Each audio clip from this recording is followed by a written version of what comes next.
Kabul, March 2015. The spring air, laced with dust, still bore the scars of winter.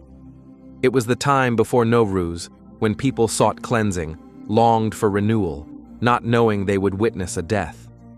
Not just of a person, but of their faith in justice.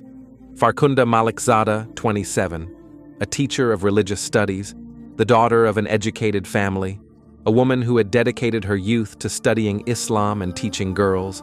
Her dream was to fight superstition, to explain the Quran, to make Islam clear and accessible. She was no revolutionary, just a righteous woman, armed only with knowledge. March 19, 2015. Outside the Shado Shamshira shrine, Farkhunda saw a man selling amulets, pieces of paper with prayers sold to the desperate for their last coins. She confronted him. She told him this wasn't Islam, that it was deception, heresy. The vendor felt threatened, not by the woman, but by her truth. And so he lied. He shouted that she had burned the Quran. That cry was the match to the powder keg. "She burned the Quran!" someone yelled. In seconds, a mob formed. Men, teenagers, passers-by. They didn't ask for proof. They didn't call the police. They called each other. They fed their rage with phones and video recordings. In that rage, each man saw himself as judge, jury, and executioner. Farkhunda was beaten, trampled, dragged along the asphalt. Stones were thrown. Her face disappeared beneath blows, yet her voice still cried out, "I didn't do it." She did not burn the Quran. An investigation later proved it. Not a single page of the holy book was found. Not one witness confirmed the accusation. It was a lie, but still, they killed her. For 2 hours, the police stood by. Some officers filmed on their phones. Only when Farkhunda was dead did they intervene. Her body was then set on fire. Ash remained on the street, a blood stain in a country where a woman has no right even to be innocent.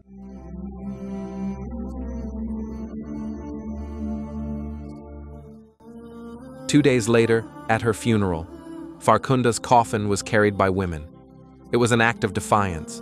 In Afghanistan, women rarely take part in burials, but these women said, "Men killed her.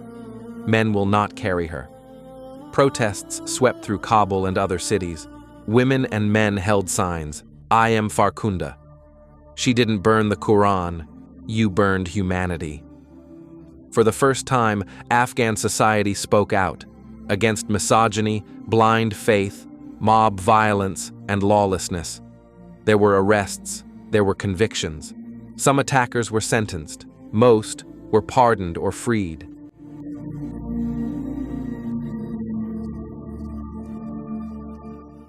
Farkhunda became a symbol. For Afghan women, a martyr of courage. For the world, a reminder that truth cannot protect you in a deaf society. For history, proof that even death can speak if someone dares to listen. In Kabul, a memorial was built at the bridge where she died.